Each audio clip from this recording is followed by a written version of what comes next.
लक्ष्य प्राप्त करने के लिए समर्पित होना होगा, और समर्पित होने के लिए आध्यात्म बहुत आवश्यक है। जब तक आध्यात्म नहीं है तब तक मानव के जीवन में समर्पण नहीं आ सकता,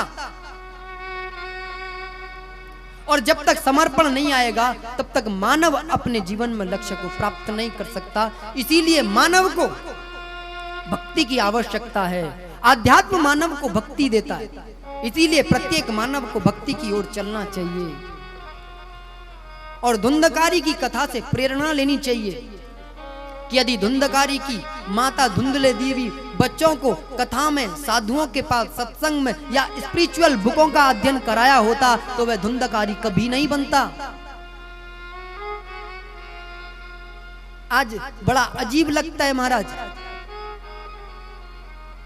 मुझे आप सोच रहे होंगे कि आज तो महाराज जी रिमांड पर ले रहे हैं। जब बच्चों के घरों में टीवी चल रहे हो ना महाराज, उस वक्त जो बच्चे देखते हैं, वैसे तो भला हो इन बॉलीवुड वालों का, भगवान ही मालिक है इनका। धर्म के बारे में वो लोग हमें बताते हैं कि हमारा धर्म कैसा होगा और हम फॉलो करते हैं। गजब की बात है। कुछ मूवीज की स्टोरी बनाई गई और स्टोरी को लोगों ने देखा और देख करके कहने लगे हाँ ये ठीक कह रहा है। किसी ने कभी शूटिंग होते हुए देखा है? शूटिंग जब होती है मूवीज की तो स्वयं एक्टर को मालूम नहीं होता कि मैं क्या कह रहा हूं। उसे एक पर्चा हाथ में पकड़ा दिया जाता है, बोले यही बोलना है बस, और वो बोल करके चले जाता है। उसने कभी अपने जीवन में धर्म नहीं उतारा, वह हमें धर्म के बारे में बताता है कि धर्म यह है। उनके कर्म सब जानते हैं, फिर भी हम उनकी बातों को फॉलो करते हैं।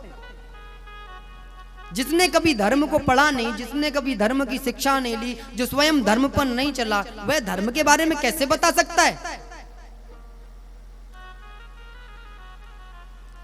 इसीलिए हमें उन लोगों की बातों पर ध्यान ना देकर के सबसे पहले अपने मूल अध्ययन को करें। सबसे पहले स्पिरिचुअल बुक पढ़ें, तो उसके बाद में आप देखेंगे कि वो लोग गलत साबित होंगे।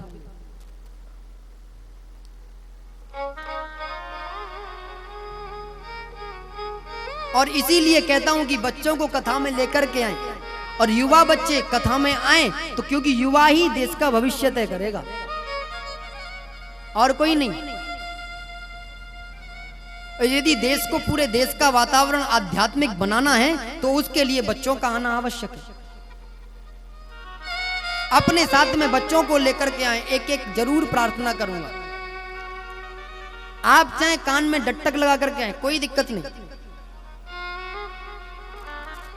आप मन में सोचें कि मैं कथा सुनने नहीं जा रही, मैं तो इसे बैठाने जा रही हूं, और कान में डट्टक लगा के बैठ जाना, तो मैं कथा सुनाई नहीं देगी। अब इसमें सत्यता भी है कि कुछ कट गई, कुछ कटने वाली है, कुछ गई, कुछ जाने वाली है। जब तुम्हारी कुछ करने की उम्र थी तब तुमने बहुत कुछ किया, लेकिन आने वाला समय बच्चों का है। जैसा देश के बच्चे बन जाएंगे वैसा देश बन जाएगा।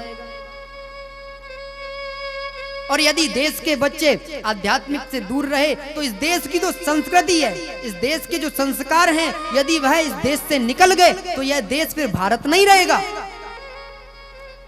जब विश्व में विश्व के देशों के अंदर जब विश्व के लोगों को शांति नहीं मिलती, तब वो भारत में आकर के, भारत के मंदिरों में जाकर के अपने मन को शांत करते हैं। यदि इस भारत के ही देश में ही भारत से मंदिर के, भारत के लोग यदि उन मंदिरों से दूर हो गए तो हम कैसे कहेंगे कि मंदिर में आकर के बच्चों को शांति मिलती है? कैसे विश्व के लोग आ पाएंगे? जो बाहर के लोग हैं वह कहते हैं कि हमें मंदिर जाकर के बहुत ज्यादा शांति मिलती है। जो बहुत बड़े बड़े लोग हैं, अभी भी मीडिया उस पर फोकस कर रहा है। फेसबुक का मालिक, माइक्रोसॉफ्ट का मालिक, ट्विटर का मालिक, ऐसी बड़ी बड़ी कंपनीज के सीईओ, वो कहते हैं कि हमें मंदिर से ही ऊर्जा मिली, और हमारे बच्चे क्या कहते हैं कि हम मंदिर नहीं जाते। वो समझते हैं कि ये बड़ा स्टाइलिस्ट है मंदिर ना जाना। कि मुझे मॉडर्न माना जाएगा, मंदिर नहीं जाऊंगा तो।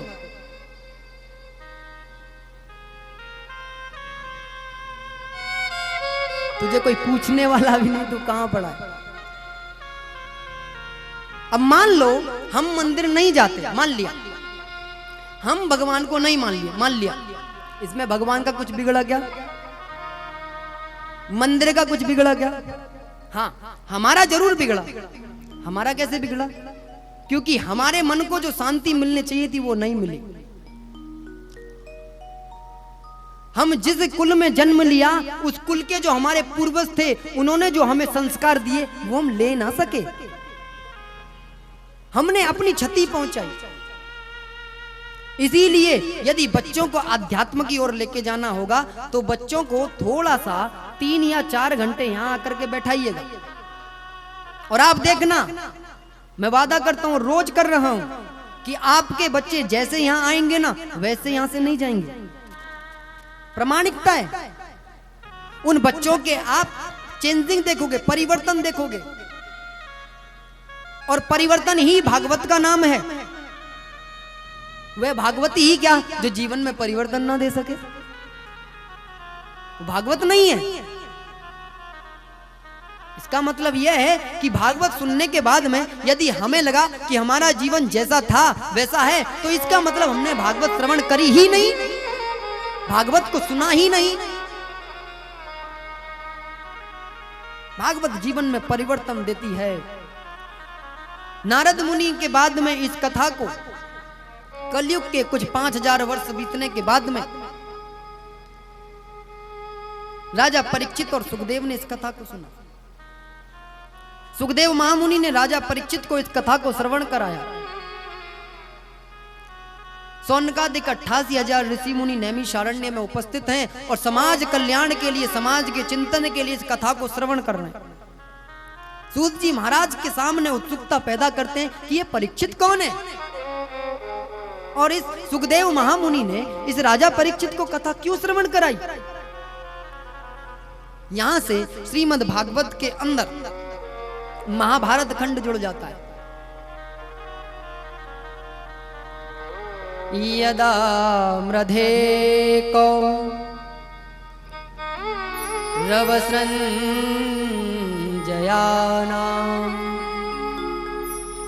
वीरे स्वथो वीरगतिं गतेषु ब्रकोदरावेग्नगदा विमर्शनम् भगनोरुदण्डे धृतराष्ट्रपुत्रो।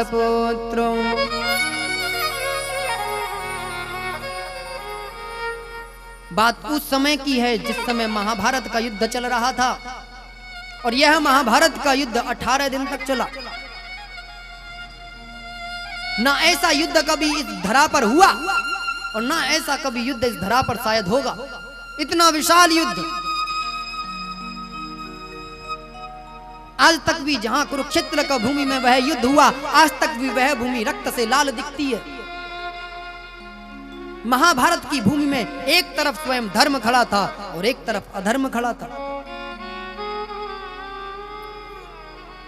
17वें दिन की परिस्थिति में आकर के महाराज भीम ने दुर्योधन की गदा से जंघा तोड़ दी है। उस जंघा के टूट जाने के कारण से उसे लगता है कि मेरी मृत्यु बहुत नजदीक है और मृत्यु को पास देख करके कराता है महाराज, बहुत कराता है। कभी कभी समय ऐसा आता है कि आकाश में बहुत सारे गीद डोल रहे हैं, अनेकों महाभारत की भूमि में सब पड़े हैं महाराज। उन सबों को खाने के लिए वो गीद आकाश से नीचे की ओर आते हैं और उन सबों में चोंच मारते हैं और उनके शरीर से सांस निकाल करके ले जाते हैं महाराज। उन सबों से महाराज मांस का टुकड़ा निकाल करके ले जाते हैं। कभी कभी वो गीद उस दुर्योधन को पड़े हुए महाराज मृत समझते हैं, वह गीद उसके ऊपर आते हैं, उसके शरीर को नोच करके उसके शरीर से उस मांस के टुकड़े को लेकर के चले जाते हैं। दुर्योधन कराहता है, रोता है। जब यह दशा महाराज वहीं पर आए हुए अश्वत्थामा ने देखी। अश्वत्थामा ने कहा कि भैया यह कैसी दशा है तुम्हारी? मैंने आपका वो सब समय देखा है जिस समय आप 100 भाई थे और 100 के 100 जब चलते थे तो ऐसा लगता था कि कोई सम्राट चल रहा है। आज यह कैसी स्थिति हो गई? आपकी इस दयनीय स्थिति को देख करके मुझे बड़ा दुख हो रहा है। यदि मेरे लायक कोई काम हो तो कृपा करके आप बताना। दुर्योधन ने कहा कि भैया मैं महाभारत का युद्ध हार गया, मुझे कोई दुख नहीं है। मैं भी मृत होने वाला हूं, मैं भी मरने वाला हूं, मुझे कोई दुख नहीं है। तो फिर दुख किस बात का है? बोले दुख मुझे इस बात का है कि हम 100 भाई थे, हम 100 के 100 मरने वाले हैं, 99 मर चुके हैं, अकेला मैं बचा हूं। मैं भी मृत्यु की ओर जा रहा हूं, पता नहीं कब मेरे शरीर से प्राण निकल जाएं। पांडव 5 भाई थे। जब वो लड़ने के लिए आए थे वो संख्या में कम थे, हम ज्यादा थे। स्वयं भगवान कृष्ण की नारायणी सेना स्वयं मेरे साथ थी। हम सब मारे गए, मैं अकेला बचा हूं और पांडवों में से एक भी नहीं मरा। यदि आप कुछ कर सकते हो तो यदि पांडवों में से किसी एक का सिर मेरे सामने लेकर के आ जाओगे तो मुझे लगेगा कि मेरा मरना सार्थक हुआ। यह पापी की निशानी है मेरे भैया। मरते मरते भी पापी पाप कराना चाहता है ना? मरते मरते भी। बोले अश्वत्थामा ठीक है भैया, मैं विचार करके आज ही रात्रि में निकलता हूं और पांडवों के सिर को काट करके लेकर के ही आऊंगा तुम्हारे सामने। रात्रि का प्रहर है। आज अश्वत्थामा हाथ में नंगी तलवार लेकर के चला है महाराज, और चल करके काकुलुखल विद्या से पांडवों को मारने की योजना बनाई है।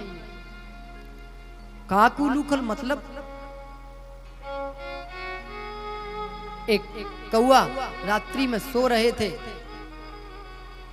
रात्रि में उल्लू ने हमला कर दिया और कौओं ने विजय प्राप्त कर ली। ऐसे ही पांडव भी सो रहे हैं। अश्वत्थामा जा रहा है, नंगी तलवार हाथ में है, लेकिन जाग कौन रहा है? भगवान अभी भी जाग रहे हैं। अचानक से अर्जुन की अर्धरात्रि में निद्रा खुली और देखा कि भगवान आप जाग रहे हो। बोले हाँ। बोले अर्जुन तुम तो ऐसे सो रहे हो पांचों भाई जैसे तुमने युद्ध में कुछ किया ही ना हो।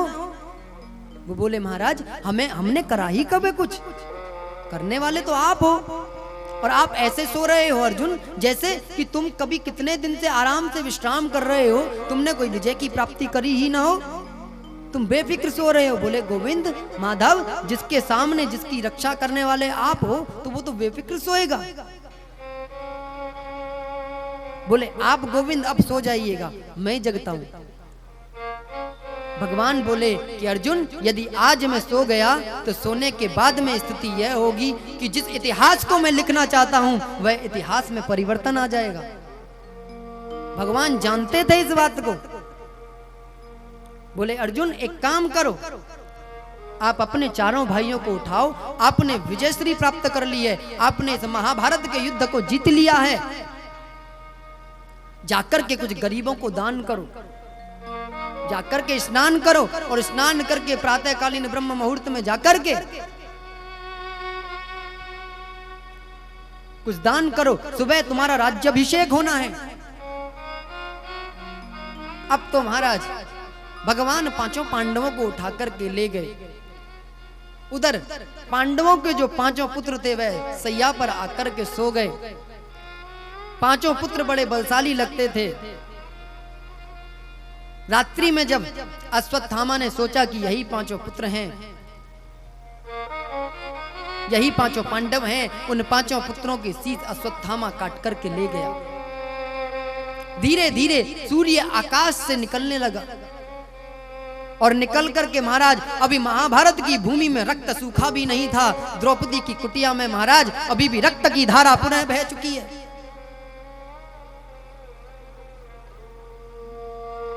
जैसे ही द्रौपदी के नेत्र खुले, अध शरीर वहां पर पड़े हैं महाराज। सब है लेकिन सब की गर्दन नहीं है महाराज, शीश नहीं है, रक्त की धारा बह रही है। इस दृश्य को देखते ही जैसे ही द्रौपदी ने देखा, कुंती ने देखा, देख करके विकल हो गई कि यह क्या हुआ। रोने लगी महाराज, पीड़ा बहुत ज्यादा है। एक माँ के सामने उसके पुत्र का यदि शव पड़ा हो, वो भी कैसा शव पड़ा हो, जिसके शीश ही ना हो, जिसकी हत्या की गई हो, उस माँ की पीड़ा को कोई समझ नहीं सकता। उस माँ की पीड़ा को सिर्फ वही समझ सकता है। अब तो महाराज बड़ी विचित्र स्थिति है, परिस्थितियां विचित्र हैं। बार बार छाती पर हाथ मार करके द्रौपदी रोती है। कुंती सांत्वना देती है कि जो होना था हो गया, बेटी तू चुप हो जा, चुप हो जा। लेकिन इस माँ की पीड़ा को कैसे चुप कर पाएगी? बहुत पीड़ा में है। उधर अर्जुन इत्यादि को जब इस बात का मालूम पड़ा, अर्जुन सारे पांडव स्वयं भगवान आज भाग करके आए हैं, वहीं से दौड़ लगाई है भगवान ने। उस दृश्य को देख करके, बड़ा ही विकराल दृश्य महाराज, महाभारत का सबसे दर्दनाक दृश्य है।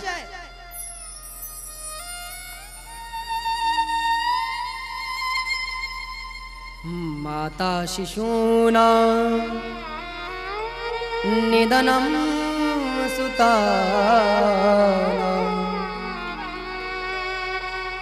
निशम्य घोर परितप्यमान तदा रुदध्वा स्म कलाक्षी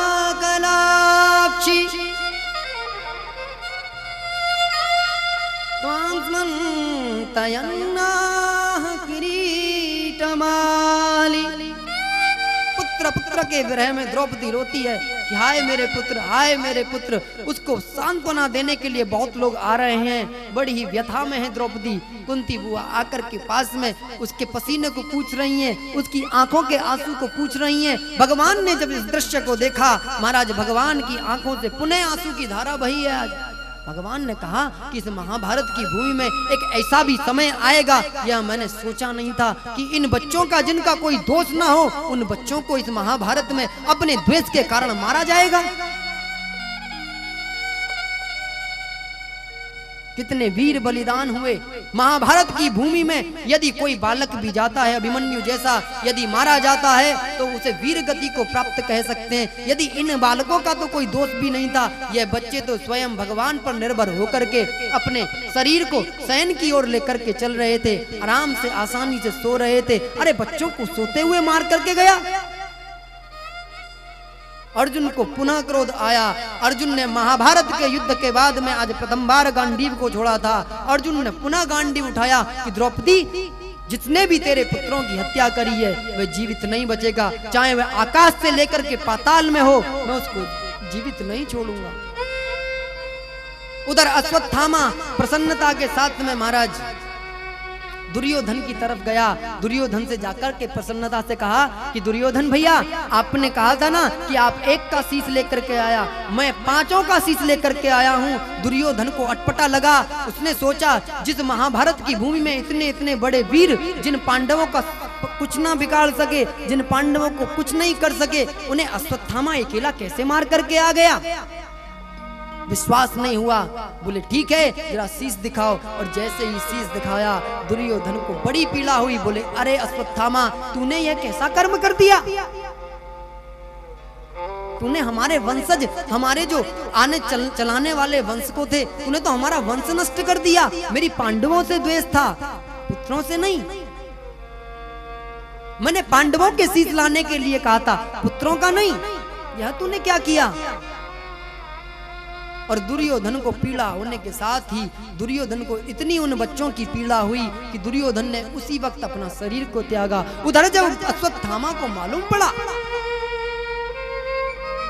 कि पांडव अभी भी जीवित हैं, अश्वत्थामा भयभीत हो गया कि यदि पांडव जीवित हैं तो मेरा जीवन बचना बड़ा दुर्लभ है, अब मेरे प्राण नहीं बच पाएंगे।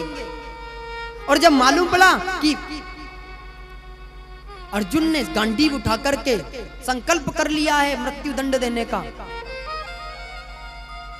तब महाराज भयभीत हो गया और भय के मारे भागने लगा। उधर अर्जुन ने भगवान से कहा कि प्रभु आज आपको फिर से इन घोड़ों की जो डोर है वह हाथ में लेकर के पुनः एक बार भगवान कृष्ण आज सारथी बने हैं। पुनः फिर अर्जुन एक बार रथ पर चढ़ा है और चढ़ करके महाराज चला है। और जैसे ही अश्वत्थामा को देखा कि अर्जुन आ रहा है, अश्वत्थामा ने ब्रह्मास्त्र का प्रयोग कर दिया। और ब्रह्मास्त्र का जैसे ही प्रयोग किया अर्जुन डरने लगा। बोले प्रभु यह ब्रह्मास्त्र का प्रयोग अश्वत्थामा ने कर दिया, ब्रह्मास्त्र के प्रयोग को कोई काट नहीं सकता। भगवान हंसते हैं,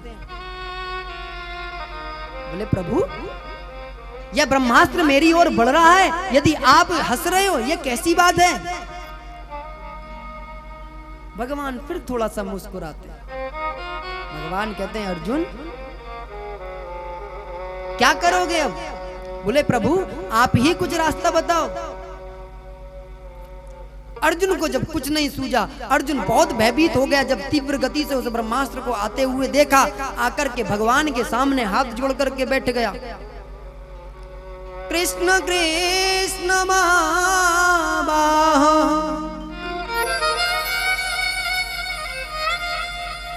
भक्तानाम भयंकर त्वमेको